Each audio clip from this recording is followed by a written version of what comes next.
Welcome to the Life Sounds Good podcast. I'm Mike. And I'm Wendy. And today we're with Nancy Holmes. We're going to be talking about probably an emotional subject for an awful lot of people. And that is the interaction with a family member who has hearing loss and doesn't want to do anything about it. And I've done a lot of reading on this subject lately, Nancy, and found one of the very interesting things about the dynamic. And there's a researcher down in the US who has actually attached the idea of codependency on the relationship between a spouse or a daughter or a son and the person with hearing loss.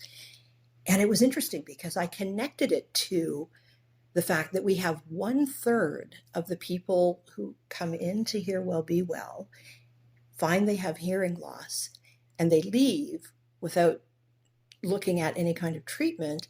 And when they get polled after that experience, they say, I don't need hearing aids, I'm managing just fine. And that I'm managing just fine could be these people that have the codependency because everybody's protecting them. So you've been married for 40 some odd years, Nancy? 47 this year. 47. Wow, that is a long relationship. It is. Together 51. Wow. Oh my, well, congratulations, I think is the right thing to say. But it's not your husband we're going to talk about today. We're going to talk about your relationship with your dad. Yes, my late father. And how that all kind of transpired with the hearing loss.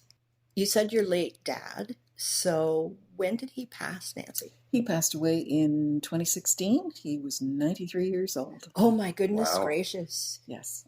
That's a lot. That's a good life. That's a long life. When did you first notice hearing loss with your father? I would say probably it became really apparent in the 70s when my mother was still alive, and she wound up passing away from dementia in 2010.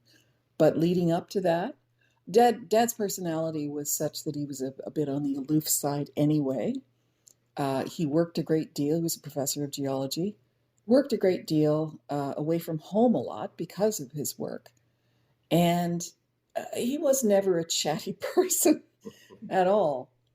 And so it was hard to tell sometimes when you would speak to him. Is he ignoring me or does he just not hear me? Dad was fairly, when he had something to say, he would say it. But other than that, he really didn't speak a great deal. So that would make it really hard to Yes. identify if the person is not gregarious No. in their relationships. It would be hard to realize. And if you started to notice it in the 70s, that's nigh on long 40 time. years Yes. of the hearing loss. So that's a long relationship too. Yeah, that's a long progression of all Yes. of that. I'm sure it evolved over that time, Yes. right? Yeah. Because of his work, he was a full professor and then went on to become a professor emeritus. So his work continued up until the day he died. He was still Right. professor emeritus at the University of Western Ontario. So he had an office there. He was still engaging with students and professors and all of that. It was really when he started to become more dependent on me. And this is when my mother's illness started to manifest. So that's taking us probably up into the early 90s. He became more dependent on me because his relationship with my mother sometimes was not all that great. So the two of them would depend on me, to manage her care, but to just make sure that things were being done that needed to be. And he just wasn't able to kind of invade her privacy because she wouldn't let him. So in those conversations, I started noticing more and more, this man cannot hear me. And in my clumsy attempts to bring up the subject of hearing loss, like many people, he would become extremely gruff with me. At one point, I do remember him saying, that he can hear perfectly the people he wants to hear. Oh, that's brilliant. And I They thought, don't selective hearing. Yes. I thought, gee, thanks, Dad. And surprisingly, sometimes he would hear things that you didn't want him to hear. So there was some hearing, but I don't know enough about hearing to know if it's linear, whether or not, depending on the day you're having, if you hear better some days than others. So that could be very frustrating. But as time went on, trying to deal both with him and with my mother's illness, it just became much more apparent that his hearing was in serious trouble. Right. But he was absolutely adamant that he was not going to accept any help. His hearing was just fine, and he didn't need any hearing aids. Yeah. It's interesting how in history, the caregiver, they're called communication partners. So spouses, partners, caregivers, those kinds of folks, the ones who have the tightest relationship with the person with hearing loss. It's interesting how the communication partners and their experience, how they feel going through that journey wasn't really being paid attention to. Yes. For 1900 years or more.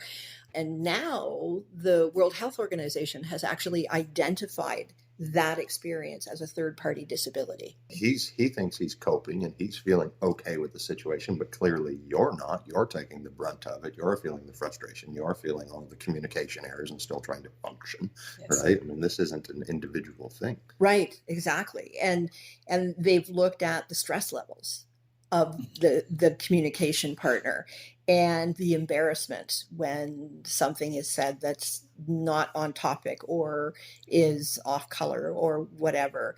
They're looking at just the stress of the breakdown of the relationship and how those emotions can create conflict. And they've actually attached the level of stress to imposing upon a person's wellness. Because what happens to the body when you're under a lot of stress, you can have heart conditions, you can have a decreased immune system. So they've really pocketed it into something that's being identified now. And so moving forward, our hope certainly is that those communication partners will be able to find tools to help them cope. And it's so interesting because that 1/3 that say to us, I didn't treat my hearing loss because I'm managing just fine, they could have a communication partner who does all the translating, answers the phone, and, makes that person not feel the barriers that the hearing loss is actually creating. I called it taking up the slack. As Dad got older, and as older people do, he needed more and more medical care. I mean, in relative terms, he was really good up until the last three months of his life. He was living on his own and having a great life. But certainly, as my presence was required more and more to go to medical appointments, actually for both parents, there were many times where he just was not able to take in the information that was being told to him. And it got to a point where with his own family physician, I was required to go to his appointments with him because the doctor was just not willing to do all the repeating and the shouting. And so it's clearly not just you. Everyone in his environment is being affected and recognizing that he needs these tools. Yes. But that subject was just closed. He was just not willing to entertain that he needed any help at all.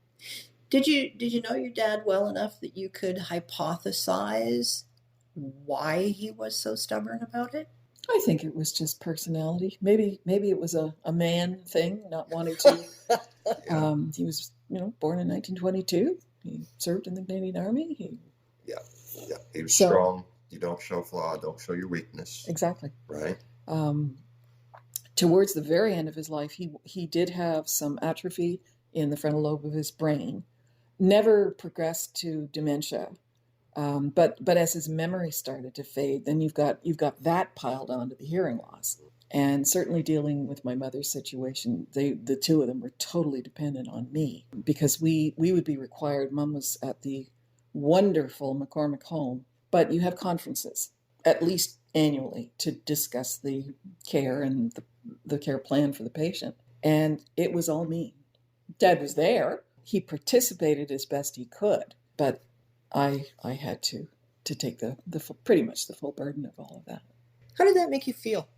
How did you pocket that into the rest of your life? Because you're a professional woman, you own a business, you're a consultant, you've got a degree, and you've got diplomas on top of the degrees, and so you've got a family. So how did you figure out how to do this constructively with somebody who's not a great communicator to start with, now has hearing loss? You have to be their ears, plus you have all this other stuff going on. The first key to all of that is that I have the best family in the world. My husband and my daughter were always so supportive, not just of me, but of my mother and my dad. My family was not close when I was young. I got married very young, as many people do. As my parents became older and a little more dependent, that some level of what felt a little bit like closeness developed.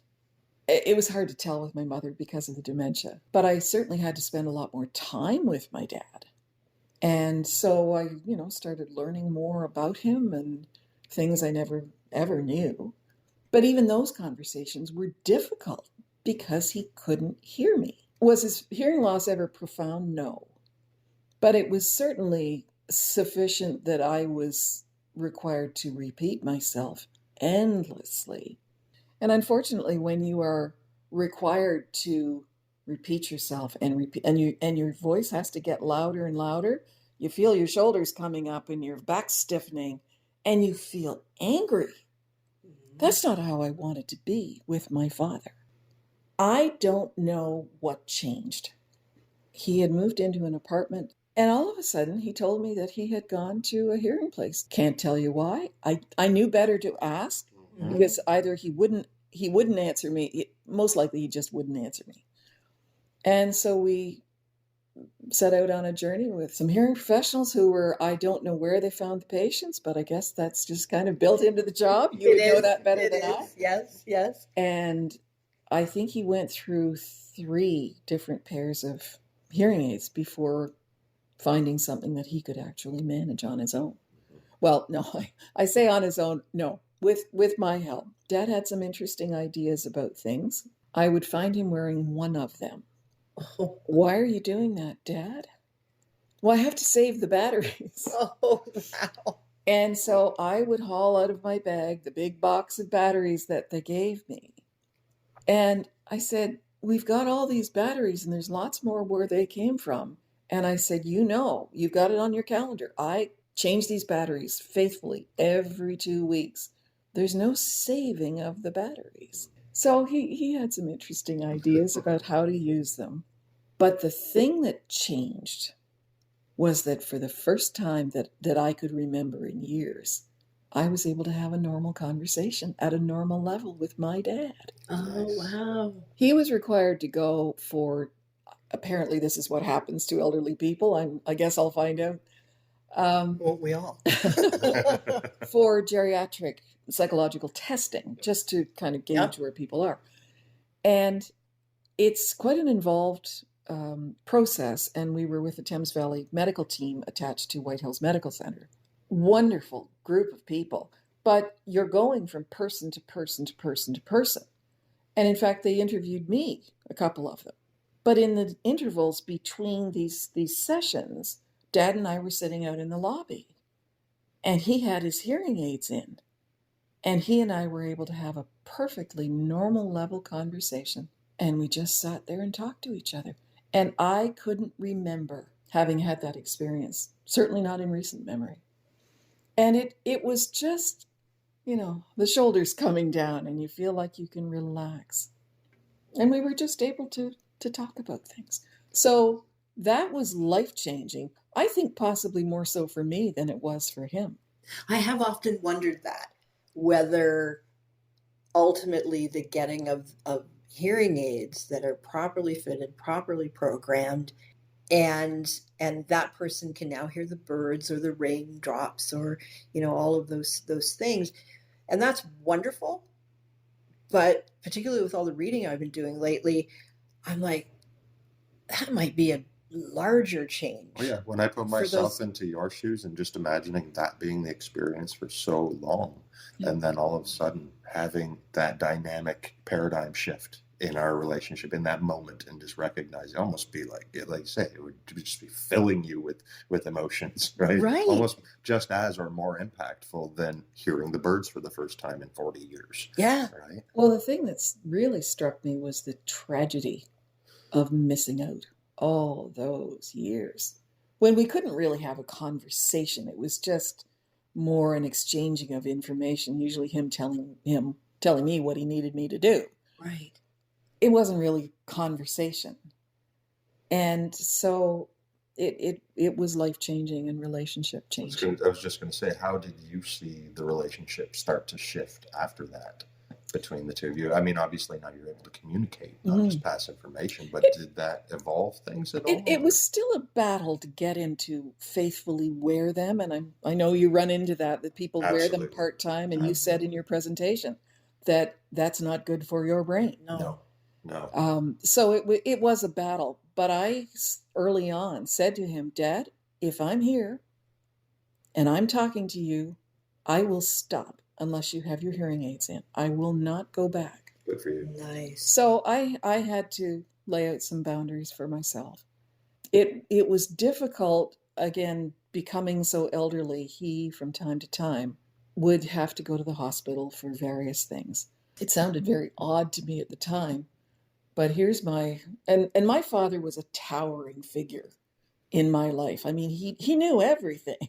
So that was the father that I grew up with, and he was a bit terrifying from time to time. But what I learned was that my father suffered from night terrors. Wow. Really? So he also had some heart issues. So from time to time, he lived in Cherry Hill at the time, and he knew that the cab companies, sometimes there would always be at least a couple of cabs in the parking lot. So he would have one of these episodes, and instead of calling an ambulance, he would call these cab companies, and they'd come and get him and take him right to University Hospital. But I can't remember a time that he remembered to put his hearing aids in. So I would get these calls at any hour of the day or night. And of course, the poor staff in the emergency room are dealing with this elderly man with whom they can't communicate. Yep. And I remember one of the emergency room doctors.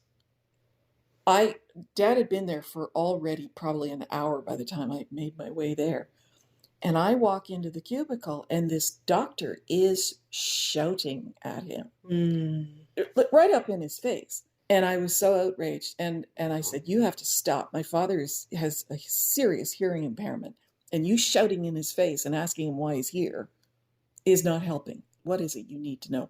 Thankfully, his shift just about ended, and a lovely lady doctor came in, and she was very kind. But that compromise of his medical care, especially when he would go to appointments earlier on his own, I have no idea what kind of questions he would be asked. But thankfully, for a person of his age, he was still relatively healthy, even at the end of his life. But it was he spent the last 3 months of his life in hospital, and then 3 weeks in a nursing home before he passed away. And I know in the hospital, the wearing of the hearing aids was a real issue for the staff. But again, I would come in almost every night. Hearing aids in? Nope. Well, and I just stopped. Stand there and wait. That's exactly what I did. That's exactly what I did. And he put in one. Of course. And then I'd say, nope, both of them. Yeah. So did he wear them? Yes. Did he want to? No. So it's interesting because you talked about you having to shout to be heard. And shouting for the human body creates that fight or flight situation, which often can deteriorate into anger. And I mean, everyone associates shouting with somebody being angry. So having to shout all the time, how did that affect how you felt and the kinds of communication you had with your dad? I started to dread talking to him. I would say maybe not every night, but possibly 5 out of 7. I would get a phone call that would start, "There's a problem." So then it's fighting my way to find out what the problem is. Do I need to go down there? Thankfully, I live fairly close by, but trying to understand try to get information from him. "Do you have your hearing aids in, Dad?" "No." "Will you put them in?" "No." And then he'd still try to tell me what the problem was. So finally having, at least part of the time, sometimes that I could just talk to him about stuff. We would talk about a program he'd seen on television, or he was a great walker. In fact, he would still walk in his late 80s, early 90s. He would walk from Cherry Hill to the university. Oh, He could still do that, but he'd done that all his life. We lived in a neighborhood in my family home, fairly close to the university, so the car sat in the garage. He just walked, and I'm sure that's part of the reason he lived to be 93. But that having to deal with both, I can remember saying to him when he started to have some problems, and I remember saying to him, "Dad, I can deal with Mom, or I can deal with you. I don't know if I have the strength to deal with both of you at the same time. So if you've got a problem, unless you're bleeding or it's a dire emergency, let's just concentrate on Mom for right now."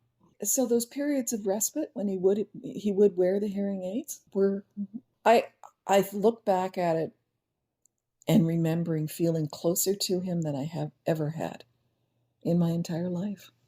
So that was a gift. When I first went to Western, I said to him, "Oh, I can finally come and listen to you teach, Dad. No." I thought, okay, I didn't ask him why, because he wouldn't have told me anyway. But I heard from other people that he was an excellent teacher, and he was a published author, like most professors are. He did all kinds of things in the community. He supported some of the family members who needed him. And so he in those regards, I was very, very proud of him, but I didn't have a strong emotional connection to him.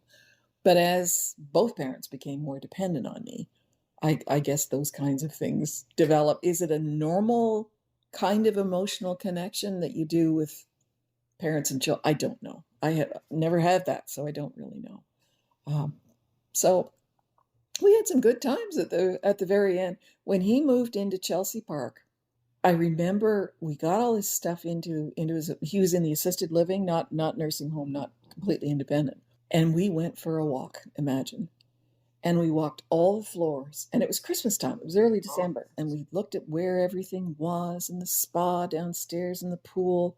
And if you know Chelsea Park, there's kind of a walkway that goes across between the two buildings. And it was nighttime and Christmas lights everywhere, sitting in those big chairs and just looking out. And then we went into another room, and there was a creche set up there. And my father was quite a devout man, and beautiful creche. So we went in there, and because he had his hearing aids in, we could just kind of chat and wander around, and he could get his bearings, and the struggle was gone as long as he had those hearing aids in. Sadly, his tenure at Chelsea Park lasted precisely 6 days, and he wound up in, I had no idea that UTIs in elderly people can create delirium. Yes. No idea. So when that was the episode when the doctor was shouting at him. And I had no idea. But the female doctor was able to figure out what was wrong with him. Yeah. So sadly, he then was in hospital for 3 months and then wound up in the nursing home. Oh, gracious me. Yeah. You mentioned that he was a learned man, and no doubt he was a professor.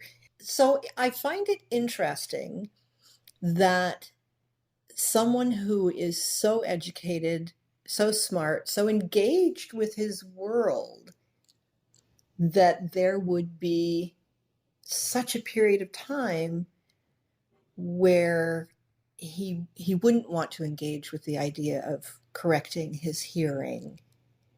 So I'm having a flummox, I guess we would call it, putting those things together. Do you think, and of course you're not in your dad's mind, so you wouldn't be able to know for sure. Do you think if he understood the additional risks that the hearing loss was creating, whether that might have changed his attitude about it? Well, let's just say I tried. My father was a lifetime subscriber to Scientific American. And, these great tomes would arrive in the mail, and I would open them up and not understand much of anything that it said. But Scientific American, during that period, came out with an article about the connection between hearing loss and cognitive decline. Right. My father, his whole life was defined by his brain. Right. So I thought, Perfect. okay, there's Dad's currency.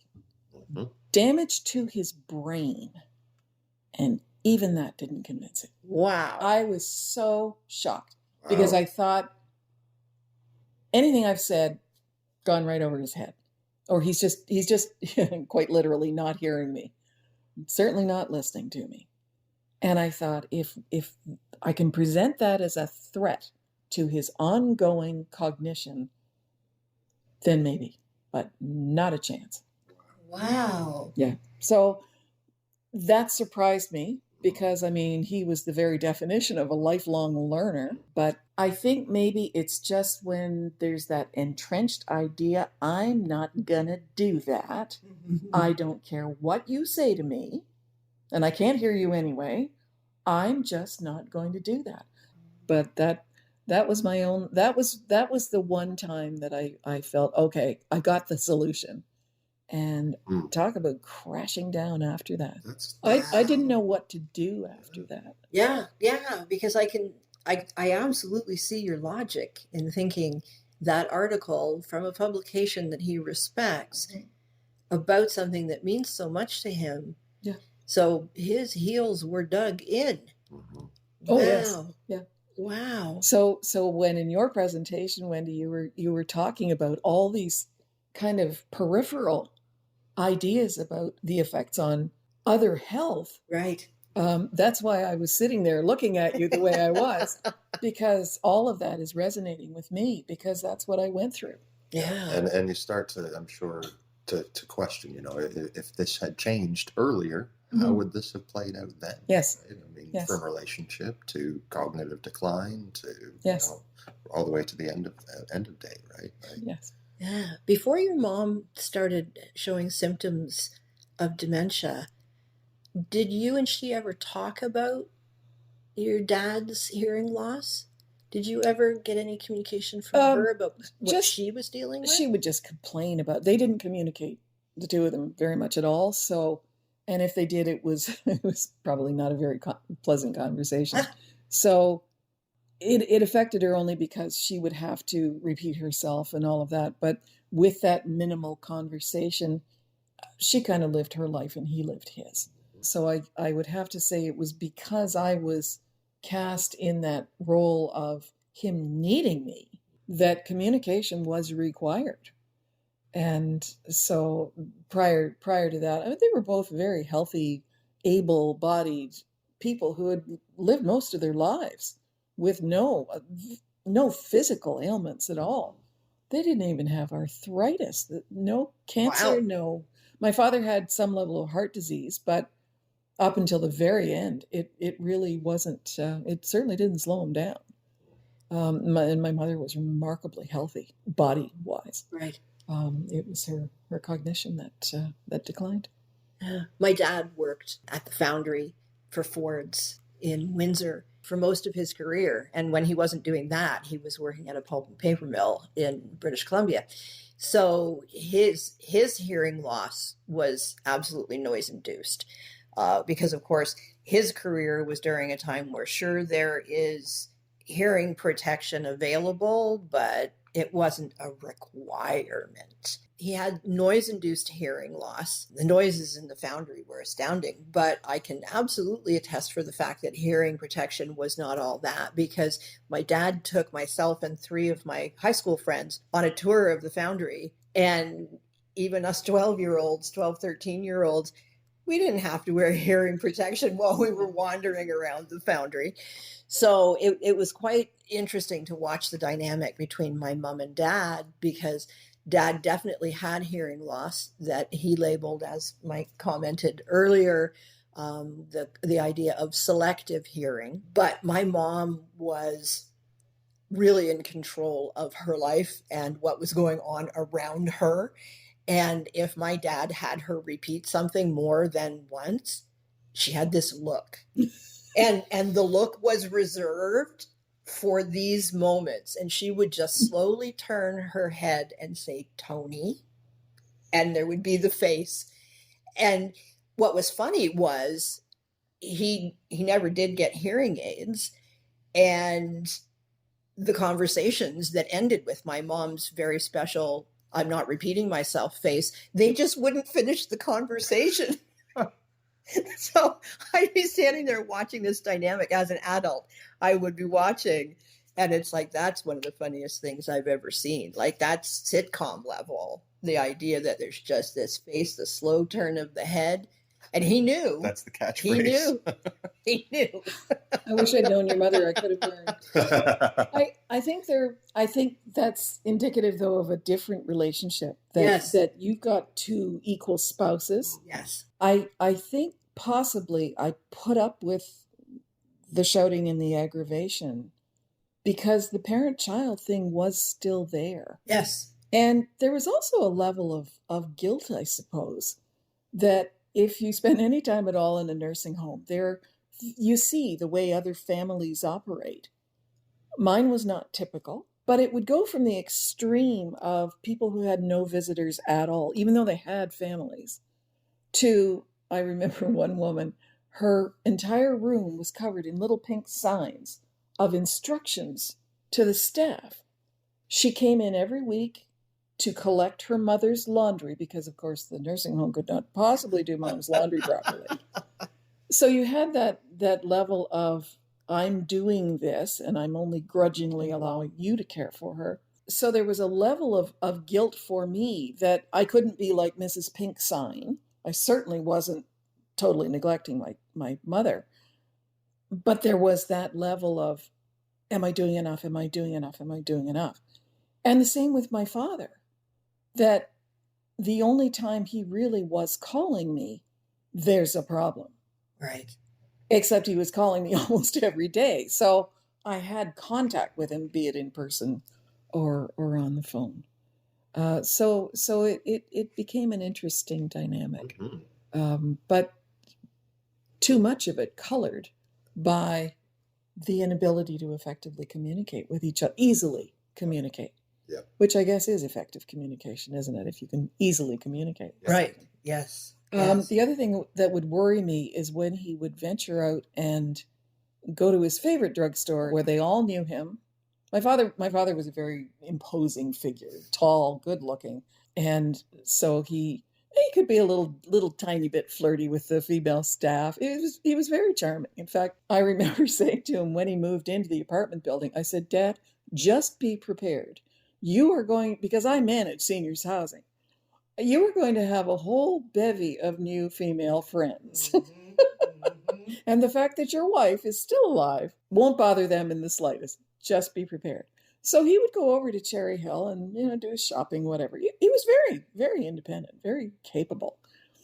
But sometimes I wonder, going on his own to the drugstore to secure his prescriptions or talk to the pharmacist, whether or not any of those conversations could potentially have put him in jeopardy, because either he wasn't hearing the information that was given, or the questions that were asked, he wasn't responding correctly. Yeah, we are a lot more sensitive to the peripheral dangers, if you will, with untreated hearing loss than we have been in past decades. Mm-hmm.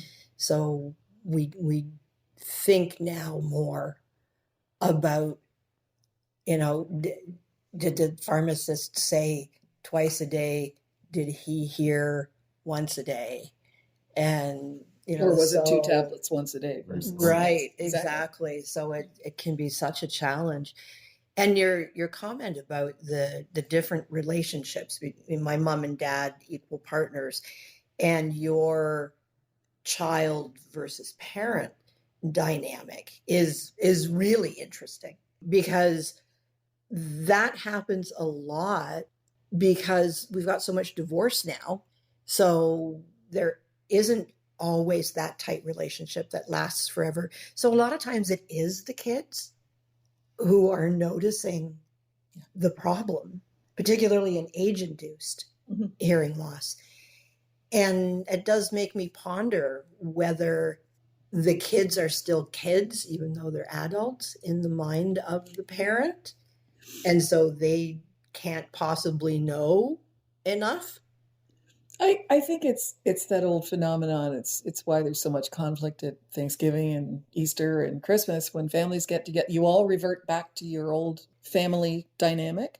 The other thing I have to say is, if the hearing loss is the stone in the pond, some of the ripples were the effect it had on my own family. And my husband and my daughter are making up for my absences and doing things for me that I couldn't do because I was not at home. And certainly with my daughter and my mother at McCormick, she was able to provide some of the visiting care. And she was actually much better with my mother than I was. She just has a completely different personality. She would go out there and dance with other residents and sing, and she just has a very loving nature like that. But I know my husband certainly stepped up, never complained ever. But I think it probably took a toll. How did your husband and your daughter feel about communicating with your dad and his hearing loss? They didn't really.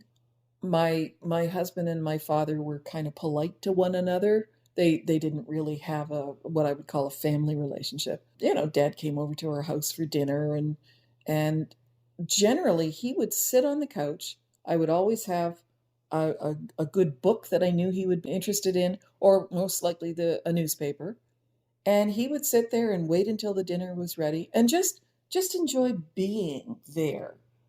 But because communication and conversation was nigh on impossible, he really didn't speak a great deal. Always very appreciative. So I feel like he missed out. He could have been engaged in all of that. He liked our cats. They are sparkling conversationalists. They're not very loud. But I can't necessarily differentiate between whether or not that was necessarily the hearing loss or whether that was just his personality. Mm-hmm. When I was a young girl, I can remember my father sitting in his chair in our family room, and he would have one part of the newspaper, and I would be lying on my stomach on the floor, and I would have another. And we were silent, but reading together. Mm-hmm. So conversation amongst family members was not particularly common in my family. So it was, I would have to say, it's very hard for me to judge about that aspect of it. But attempts at even required conversation later on, that's where the compromises really started to manifest themselves. Yeah. Do you have any words of wisdom or advice that you would share with other people who are dealing with someone who doesn't want to cope with their hearing loss? If they are seeking help from you, stand up for yourself. I learned that lesson far too long into the process. When I made my presence and my help conditional on me not having to shout and repeat myself endlessly, that was when he, I think, started to realize, if I want her help, and he understood, I mean, he was a smart man, he knew he was becoming more and more dependent on me. I finally had to stand up for myself and put a condition on my help. Did it feel good doing that? No, it really didn't. I felt disrespectful and I felt cruel. Here is this very elderly person who has a problem and I'm putting a condition on that. But I also knew that if I couldn't communicate with him well, that chances are there was at least a chance that something might go wrong because we weren't communicating very well. Mhm. So that would be, assert yourself, be firm, and I hope people can maybe not experience the stubbornness that I did, but I know it's all too common. It is. It's extremely common, and some of it, not in your case, from the sounds of things, for sure, but some of it is because that communication partner enables. Oh, yes. And so they do that, the translating, they do the interpreting of conversation, Yes. and they make excuses Yes. for the hearing loss. And so the person never really deals with the consequences. The Yes. person with hearing loss, they don't deal with the consequences because they're being protected by their circle of influence. That's right. And so your idea of protect yourself, stand up for yourself. Yes. If people go into a hearing loss situation like that, with that in their head, is yes, this person has hearing loss. Yes, we need to, continue the relationship. But how do we do that? The idea of look after yourself first.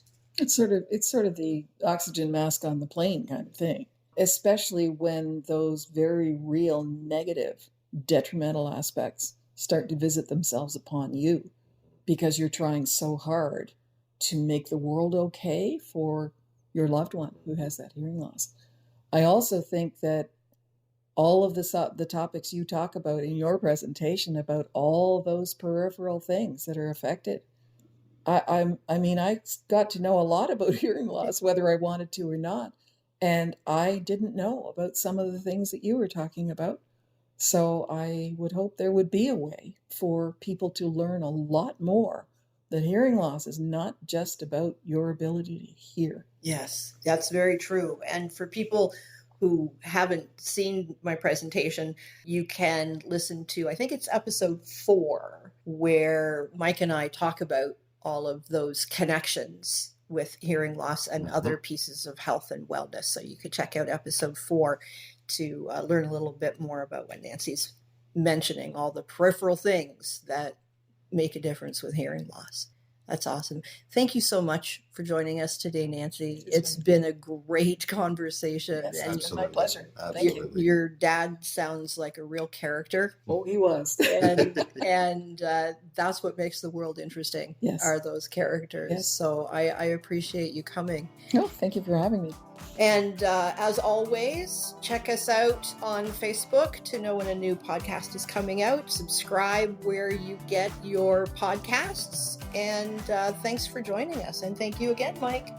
Anytime. We'll see you next time. Absolutely, because as you know, life sounds good.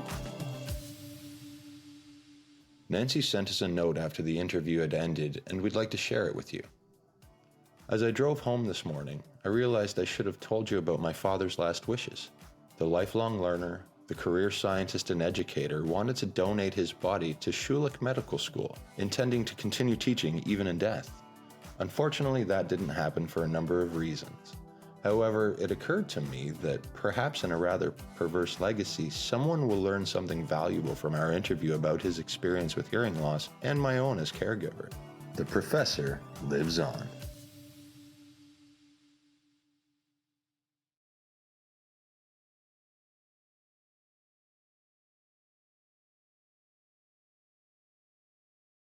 The professor lives on.